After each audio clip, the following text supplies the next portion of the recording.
La pub, c'est tout de suite sur Guérit TV Monde. Vous avez besoin d'un espace publicitaire pour faire connaître votre société ou vos produits? Seul Guérit TV Monde peut vous satisfaire. Pour tout renseignement, contactez le 00229 91 19 10 10.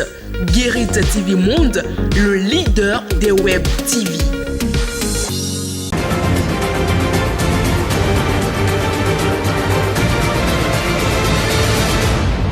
Guérit TV Monde, le leader des web TV au Bénin.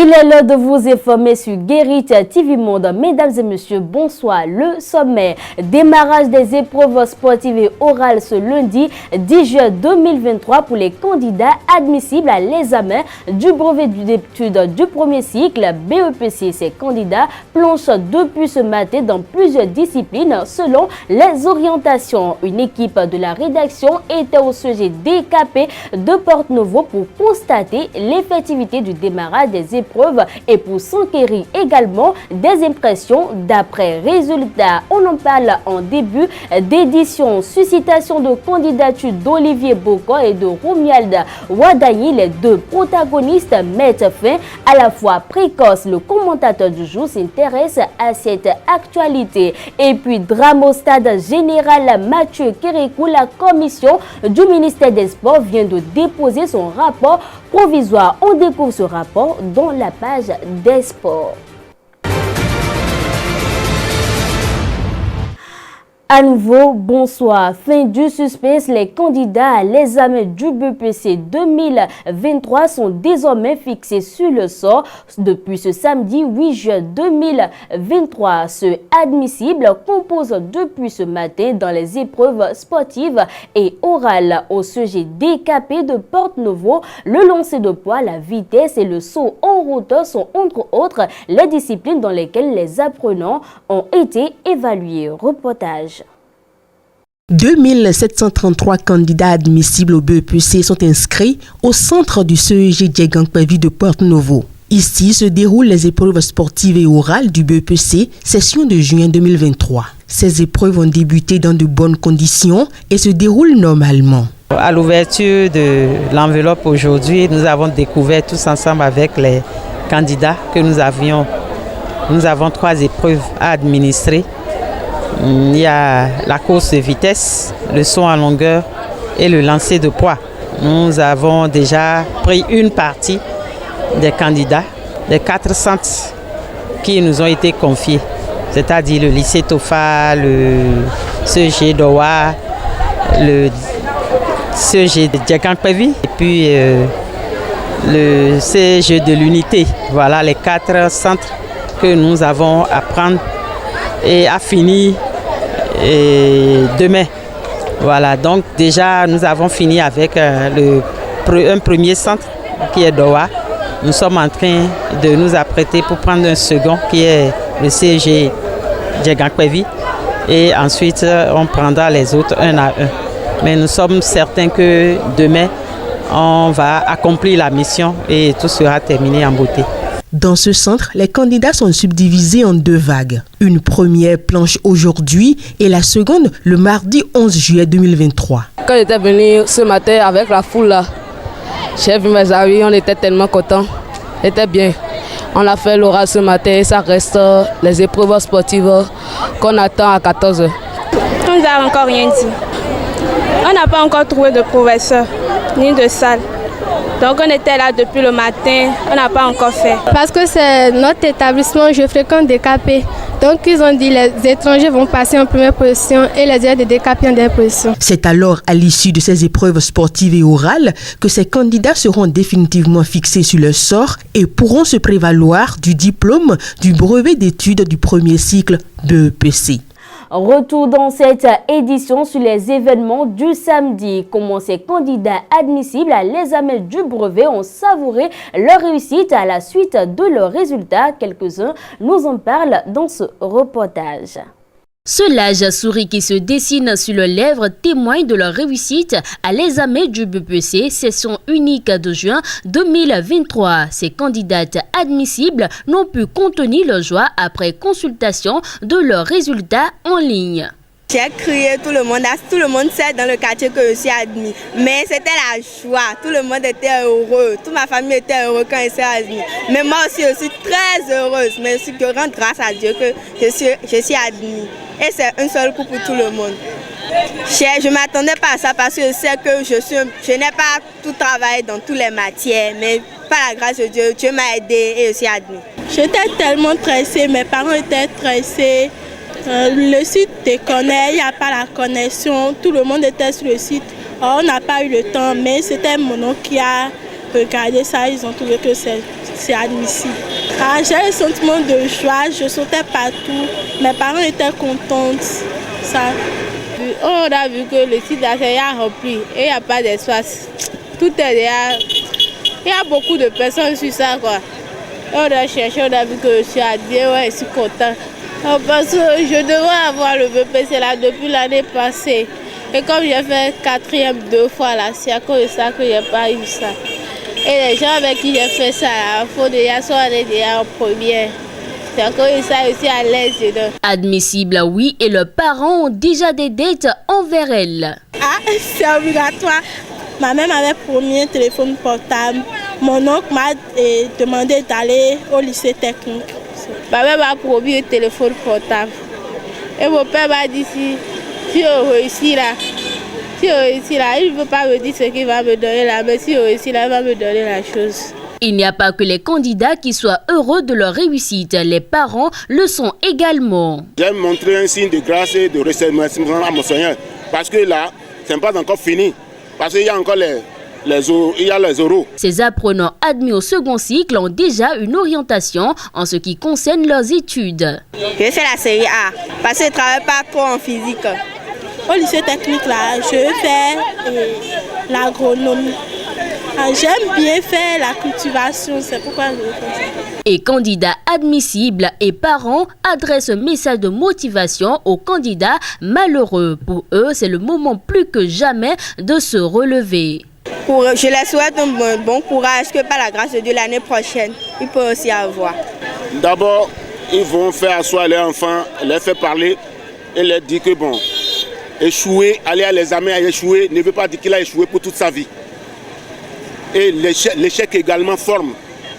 S'il a échoué, même s'il est le premier de sa classe et il a échoué, c'est vous qui l'avez dit qu'il connaît. L'État lui dit qu'à travers son échec, il ne connaît pas. Donc il n'a qu'à s'efforcer. Ça doubler d'ardeur.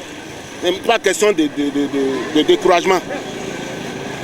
Pas question de découragement, il n'a qu'à recommencer. Ce n'est pas en ce moment-là qu'on va commencer par inciter l'enfant, le faire chose là, non.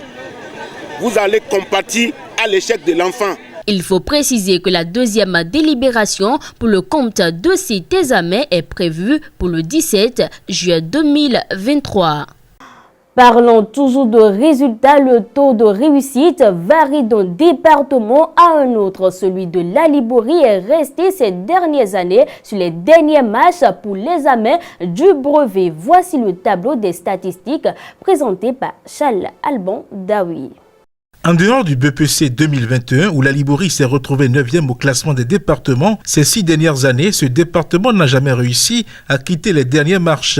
En 2017, alors que le taux de réussite au niveau national était de 50%, la Liborie était 11e, avec un taux de réussite en deçà de la moyenne, à savoir 38,89%. L'année suivante, en 2018, pour un taux de réussite de 28% au niveau national, la Liborie a obtenu 20,69% de réussite et est demeurée au rang d'avant-dernier. En 2019, le département est descendu au dernier rang avec un taux de réussite de 39,23%, pendant qu'au niveau national, on était à 56,72% de taux de réussite. 2020, la Liborie est retournée au rang de 11e avec 41,86% de taux de réussite. En 2022, la Liborie est encore avant-dernier avec 53,61% de taux de réussite, rang qu'il a délaissé au profit de la Lanterne Rouge en 2023 avec un taux de réussite de 54,90%, pendant qu'au niveau national, on est à 61,29%. Ces 6 dernières années donc, le département est toujours resté derrière, comme les FSE.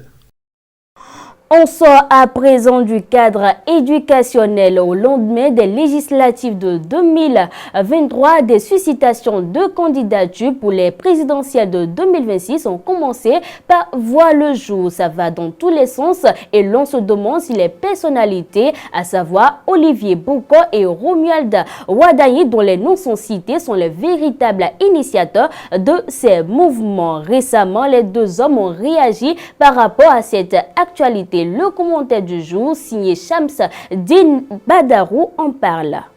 Depuis quelques semaines, des noms de personnalités publiques de la mouvance présidentielle sont agités au sein de l'opinion pour le compte de la présidentielle de 2026. Des mouvements ont commencé par naître en cascade pour demander à Olivier Boko, notamment d'accepter d'être candidat à la succession du président Patrice Talon dans moins de 3 ans. Le nom et l'image du ministre d'État chargé de l'économie et des finances, Romuald Wadayi, devraient également être associés à d'autres mouvements pour le même objectif. Si le premier, c'est-à-dire Olivier Boko, est resté un bon moment dans son mutisme face à ses agissements, la réaction du second, par contre, a été spontanée. En effet, sur un post publié la semaine écoulée, le ministre Wadayi, visiblement remonté, souligne que ces suscitations de candidatures sont précoces. Il me semble indécent et prématuré de s'engager dans le débat sur les élections présidentielles de 2026 à ce jour, a-t-il écrit sur sa page Facebook en faisant savoir que pour l'heure, il est investi d'une mission républicaine aux côtés du chef de l'État, mission sur laquelle il reste focus. Quelques jours après, c'est l'avis de Olivier Boko, ami de longue date du président Patrice Talon, qui sera connu. Et pour ce faire, celui que d'aucuns surnomment OB a préféré passer par personne interposée. Suivant les informations relayées par les médias, c'est l'ancien député El Hadji Malek Hossou qui lui aurait rendu visite avec une lettre de suscitation de candidature. Olivier Boko, très en colère,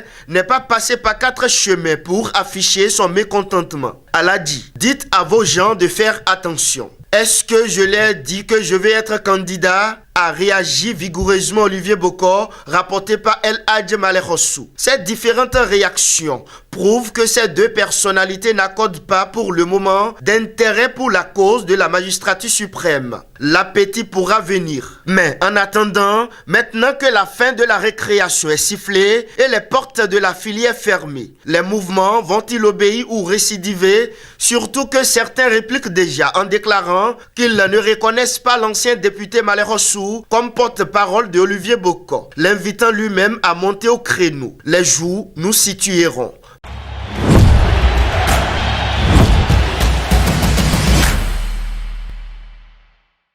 Dans la page des sports, les responsabilités seront bientôt fixées dans le dossier drame au stade général Mathieu Kérékou. La commission d'enquête administrative mise en place par le ministère des Sports a déposé son rapport provisoire. On découvre. La commission d'enquête administrative a démarré ses activités le 20 juin dernier. Après quelques jours de travaux, elle a déposé le rapport d'étape. Pour l'heure, on ignore le contenu du rapport. Le second rapport est attendu dans une quinzaine de jours. Cette commission d'enquête administrative est chargée de faire toute la lumière sur les événements malheureux survenus le samedi 17 juin 2023 lors du match Bénin-Sénégal. Elle est présidée par le conseiller technique du ministre des Sports, Jean-Marc Adjovi Boko, avec comme membre Martin Assogba, le colonel Spiro Gouchola et autres. Le rapport définitif devra être bouclé au plus tard le 20 juillet 2023. Lors des bousculades entre les supporters, 2 morts et plusieurs blessés ont été enregistrés, faut-il le rappeler. On parle du championnat ouest africain d'athlétisme à présent. La moisson de la dernière journée est agréable pour le Bénin. Brigitte Tchédé, native du Koufo, est arrivée deuxième au terme des épreuves du lancer du disque ce 8 juillet 2023 à Lomé au Togo. Elle décroche ainsi la médaille d'argent. La délégation du Bénin est attendue à Cotonou ce 9 juillet 2023. Brigitte Tchédé est représentante des dames athlètes du Bénin au sein du comité d'organisation de la Fédération béninoise d'athlétisme. Elle a occupé la 4e place dans la catégorie des dames à l'issue de la première édition de la compétition EA Game en novembre 2022. Elle a été entre autres championne du Bénin au lancer de disque en 2021 et première du Bénin au championnat national d'athlétisme en 2022.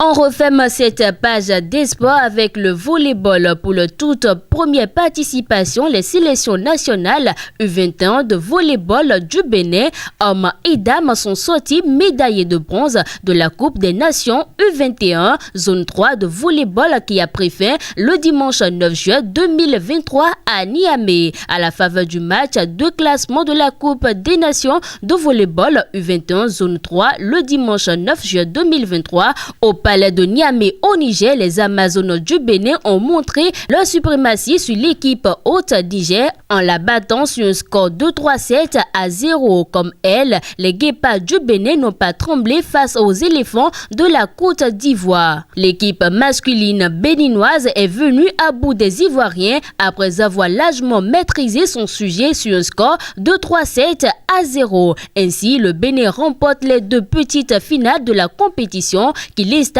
sur le podium final, ce qui fait la satisfaction des représentants béninois. C'est d'abord la capitaine qui s'est dit heureuse de remporter ce trophée, même si l'objectif était de monter sur la plus haute marche du podium. Et c'est tout pour les informations de ce 10 juillet 2023. Merci d'avoir été des nôtres. On se retrouve demain pour d'autres informations.